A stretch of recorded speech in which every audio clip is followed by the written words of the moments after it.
Caros irmãos, queridas irmãs, nesta sexta-feira, dia 10 de junho de 2022, sexta-feira da 10ª semana do tempo comum, semana esta que voltamos ao tempo comum, sexta-feira que antecede as festas, a primeira das festas juninas, Santo Antônio, depois São João, São Pedro e São Paulo. Eu começaria dizendo exatamente o que diz o refrão do salmo de hoje. Senhor, é vossa face que eu procuro. Senhor, é vossa face que eu procuro. Ouvi a voz do meu lamento, do meu apelo. Atendei por compaixão. Meu coração fala convosco confiante. É vossa face que eu procuro. Não afasteis em vossa ira o vosso servo. Sois vós o meu auxílio. Não me esqueçais nem me deixeis abandonado. Meu Deus, meu Salvador. Sei que a bondade do Senhor eu hei de ver.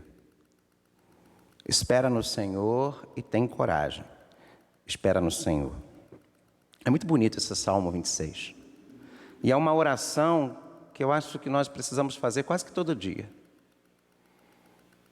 Porque a oração, para nós, é uma experiência existencial de vida. É um diálogo profundo de amor. E às vezes, esse diálogo pode também não ter palavras. Ao menos o nosso pensamento tem que estar voltado para Deus. Aliás, em toda a missa que a gente participa, a gente responde, né? Corações ao alto. O nosso coração está em Deus. Demos graças ao Senhor nosso Deus. É nosso dever dar graças e nossa salvação.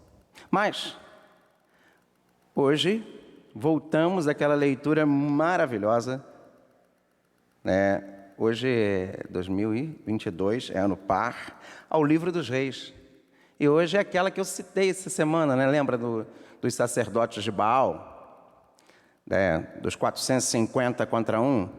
Aliás, tem até certas denominações aí que fazem a campanha dos não sei quantos, dos 300, dos 400 e pouco. Parece realmente sacerdotes de Baal, né? Essas campanhas barra espirituais, barra financeiras. Mas hoje nós vemos no Monte de Deus, Horebe, o profeta Elias na gruta, como eu falei. Eu falo que eu chamo de a gruta do Horebe, aquela gruta da brisa mansa. A gruta em que Deus fala através da brisa mansa, e não através do terremoto, e não através do fogo, e não através do espetáculo, do show pirotécnico, mas do murmúrio. Sabe o murmúrio? Quase que um sopro. Aquela brisinha da praia, que você nem chega a balançar os cabelinhos, não, mas você só sente aquele geladinho gostoso, sabe? Quem é da praia aqui no interior, aqui no litoral, sabe o que eu estou falando. É Deus. Deus que está em nós e vem ao nosso encontro na brisa mansa. Aliás, as coisas de Deus são muito simples. É só olharmos para a Eucaristia. Um pedaço de pão, um pouquinho de vinho, que se converte, que se transubstancia na carne e no sangue de Jesus. Preciosíssimo. No batismo, a água. No casamento, uma aliança, o anel, que os noivos usam. São coisas simples, são matérias simples. Na unção dos enfermos, o óleo. Na ordenação, o quê? A imposição das mãos e uma prece consagratória. Na confissão, a própria confissão dos pecados. Ou seja, Deus trabalha com o simples. Deus trabalha com os simples. Com a simplicidade. Deus trabalha com a simplicidade. Deus não complica. Deus não complica as coisas. Mas eu queria exatamente voltar ao evangelho de hoje, porque é uma continuação daquele que falávamos ontem, da justiça de Jesus, em contraposição com a justiça de quem? Dos mestres da lei e dos fariseus. E é interessante porque muita gente, às vezes, tem um olhar na Bíblia muito ao pé da letra. Quando você tem que aprender a ter um olhar teológico.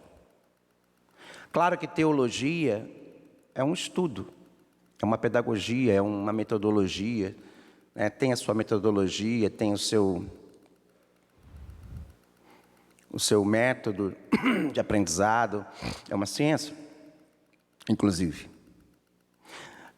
Mas a gente tem que ter, através das nossas catequeses, seja a catequese infantil ou o catecumenato, ao menos uma pequena degustação, né, do que é teologia. Também não é para olharmos a teologia como se fosse a matemática, a história, o português, porque não é. Porque não é só um exercício intelectual. Senão acaba caindo no neognosticismo que o Papa Francisco tem falado para nós. Não é um conhecimento meramente intelectual, mas ele é um conjunto de intelecto, alma, experiência existencial da alma, do espiritual. Então, assim, não é uma coisa só a teologia de Joelho é meu querido teólogo favorito, aquele que também foi muito influenciador na minha vida, Hans Urs von Balthasar, fazer a teologia de joelhos, a teologia que flui da oração, da espiritualidade. Aliás, segundo o Papa Bento XVI, nosso querido Papa Emérito, o maior teólogo do século XX. Também jesuíta, como foi o nosso querido São José de Anchieta, o apóstolo do Brasil. E tantos outros grandes jesuítas. E eu queria explicar por quê. Por que às vezes a gente não entende esse texto de hoje? Porque Jesus, ele quer contrapor a lei de Talião. O que era a lei de Talião que os judeus seguiam? Que era uma lei até anterior à lei mosaica, sabe? A lei mosaica, os 10 mandamentos, ela vem para dar uma aliviada na lei de Talião. Que é o quê? O olho por olho, dente por dente. Se o sujeito roubasse, até hoje em alguns países muçulmanos é assim. Se você rouba, a lei manda fazer o quê? Cortar o quê? A mão. É para mostrar que a justiça se vem pela justiça.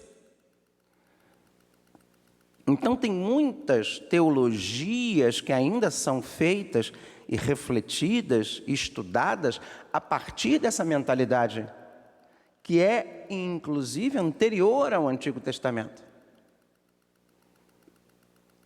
A tal da justiça pela justiça. Algumas teologias ou teorias religiosas se baseiam na justiça. Até antigamente o pessoal falava reencarnação, uma questão de justiça. Tinha os adesivos de alguns amigos e irmãos meus espíritas kardecistas que falam, né? É uma questão de justiça. Mas aí é um conceito de justiça, né? Não estou aqui, de modo algum, criticando a reencarnação, apesar de não fazer parte da nossa doutrina católica, mas um fundamento teológico que possa justificá-la. E aí eu posso fazer, porque isso aí não é dogma nem deles e nem nosso. Então, a gente pode, de uma certa forma, colocar Mas assim, se você pegar o evangelho de hoje, você vê que Jesus, ele radicaliza, de uma certa forma, para mostrar que a justiça dele não tem nada a ver com a justiça do Antigo Testamento, dos fariseus e dos mestres da lei, que cobravam tanto o rigor da lei, mas no fundo o pessoal, por baixo dos panos, tinha uma música que até o Ney Matogrosso cantava: o que a gente faz é por debaixo dos panos, para ninguém saber. É por debaixo dos panos que eu quero é mais. É por debaixo dos panos.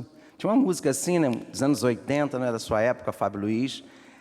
O povo, naquela época, não diferente de hoje, também tinha esse problema. Só que, naquela época, existia uma teologia de justiçamento pelo justiçamento. Enquanto que a justiça de Cristo, como a gente dizia hoje, é completamente outra. Não cometerás adultério, dizia a lei. Então, para enfatizar que a justiça de Cristo é diferente, é quem olhar para uma mulher com desejo de possuí-la, já cometeu adultério. Porque não é só o desejo de possuí-la aqui, não é só o desejo de possuí-la genitalmente, ou que a gente fala carnalmente. É achar que aquela pessoa é um objeto seu. Isso é muito mais profundo. Isso não acontece só com amante. Aliás, eu fico vendo essas caixinhas aí hoje em dia de Instagram, É muito engraçado, que as pessoas gostam de rir da vida privada dos outros. Gostam de rir das desgraças alheias. E às vezes a gente vê esses comentaristas de Instagram, de caixinhas de Instagram, falando da amante. Ontem eu estava ali, até eu não aguentei. Porque eu vi uma caixinha de Instagram que a esposa pegou o marido dela com outra mulher. E pegou as fotos da mulher, da amante no caso, nua e fazendo coisas com o marido. Ela pegou, botou no celular dela. Isso o fofoqueiro do negócio contando. Mas é terrível, mas acaba sendo. O brasileiro tem uma capacidade, E aí a história foi o seguinte: ela descobriu que essa amante tinha um marido. Ela mandou as fotos para o marido da amante, que se separou da amante. A amante, o que ela fez? Processou a fiel. A que vazou. Por quê? Porque vazou. Só que a coisa foi tão surreal que quem ela chama para ser a amante chama para ser testemunha? O ex-marido, não da fiel, mas dela mesma. Olha que coisa é o nosso país. O nosso Brasil é assim. E o povo parece que gosta de se divertir com essas histórias. Claro que a juíza deu ganho para fiel, Porque achou tão absurda essa história. E o povo parece que tem prazer. Mas o que eu acho interessante nessas histórias é o quanto as pessoas estão perdendo a noção de si mesmas como um dom para o outro. Mas não só um dom físico, genital, mas como um dom, como uma vocação. Eu costumo dizer para algumas pessoas, às vezes as pessoas falam assim para mim: Padre João, acho que Deus me colocou na família errada, porque eu não tenho nada a ver com meu pai, com a minha mãe. Às vezes eu sou um erro de percurso. Não, meu irmão e minha irmã. Não, Deus te colocou na família certa, porque talvez você seja a missão de redenção daquela família. Você também tem que olhar por outros aspectos aquilo que talvez você, de uma certa forma, vê como ruim. Às vezes não. Eu mesmo. Eu achava que eu sou o único padre na história da minha família, e eu estou estudando as genealogias da minha família. Tanto paterna quanto materna, não tinha história de vida religiosa, Eu acho que eu sou o primeiro padre da minha família em gerações. Se no meu tronco familiar já teve padre, logo Deus colocou sobre mim uma missão muito maior.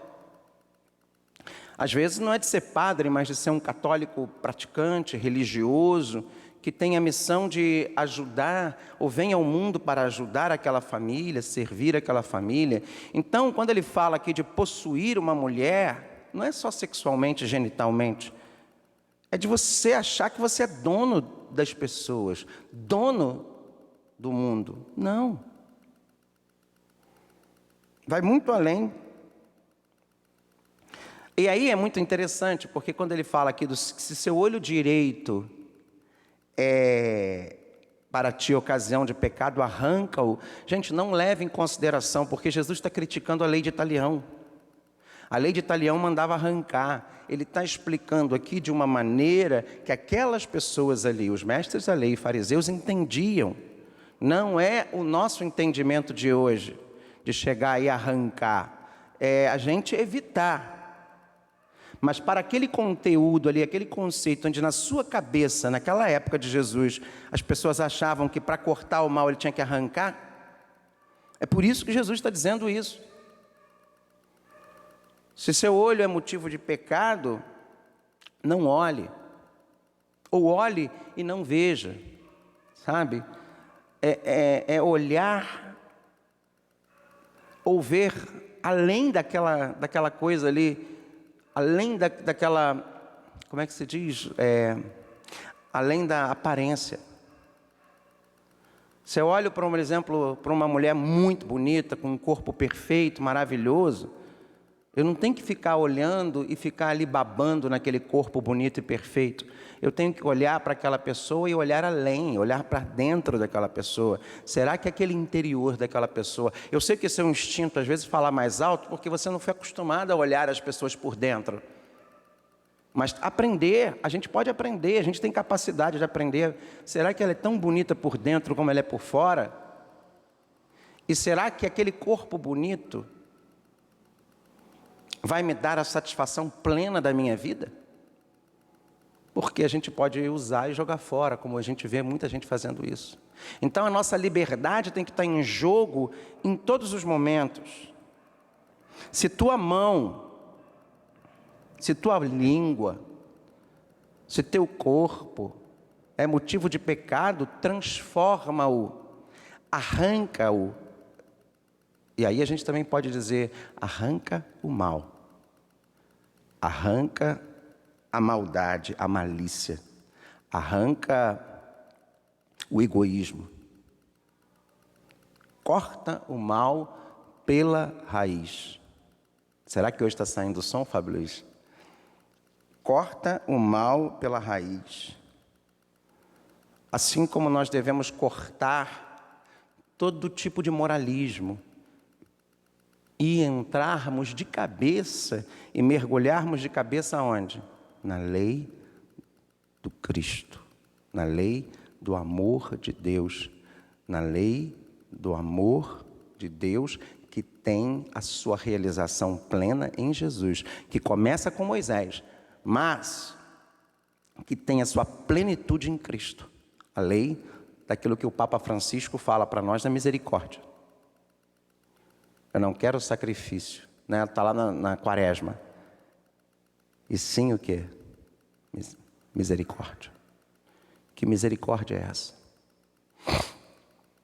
Porque eu vejo muita gente com o coração ainda muito fechado. Aquilo que eu falei ontem, que foi a sua thumb muito bem escolhida, Fábio Luiz, tem muita gente virando a cara para o outro dentro da igreja, não falando com o outro.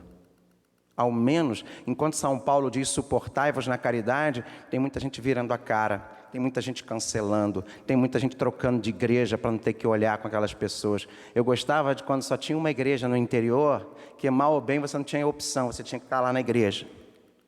Porque aí expunha realmente a hipocrisia das pessoas.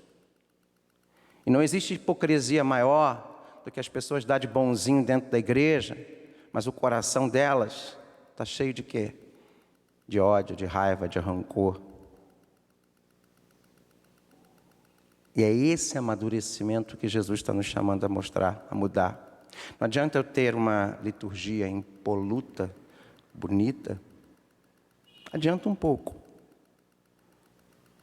Mas se eu, como disse o Evangelho, não deixar a oferta e me reconciliar com meu irmão, não adianta eu ter todo um rigor, a lei canônica, a lei litúrgica, uma preocupação de salvar os valores da igreja, se eu odeio, se eu... Sabe, a gente tem que olhar mais para Jesus.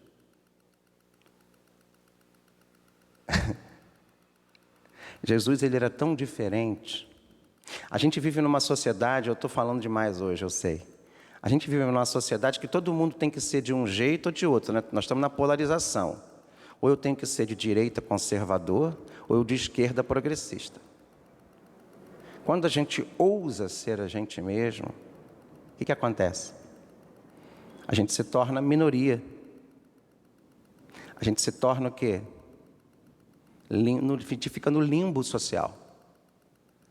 Porque as pessoas não conseguem se identificar e nos identificar. E meio que elas fazem o quê? Cancelam. Não entendem.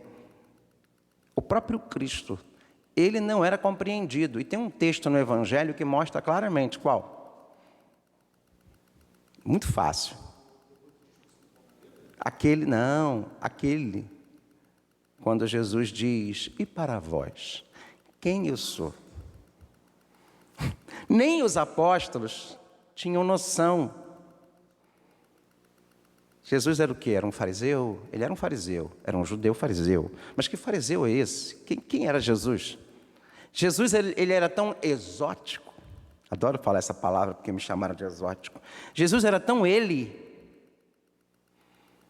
que o único que disse para ele, e que reconheceu nele aquilo que realmente ele é, o único, foi quem? Pedro. Os outros disseram aquilo que os outros estavam dizendo. E é o que acontece muitas vezes hoje. Deus nos chama do jeito que a gente é. Ele poderia chamar um outro jovem de uma família católica, tradicional, mas não, chamou eu. Não tinha nada de católico. E nem minha mãe era católica, depois que ela passou a ser. Meu pai não era católico. Meu pai era espírita. Deus chama católicos hoje tatuados. Católicos hoje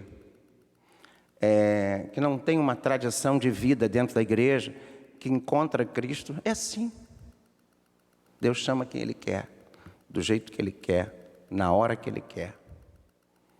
E o mais importante é nós, eu e cada uma dessas pessoas nos configurarmos mais e mais a pessoa de Jesus.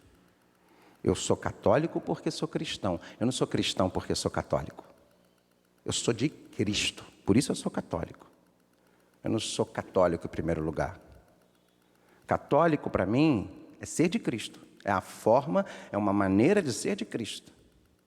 Aliás, é o que diz a Lumen Gentium. Igreja é o quê?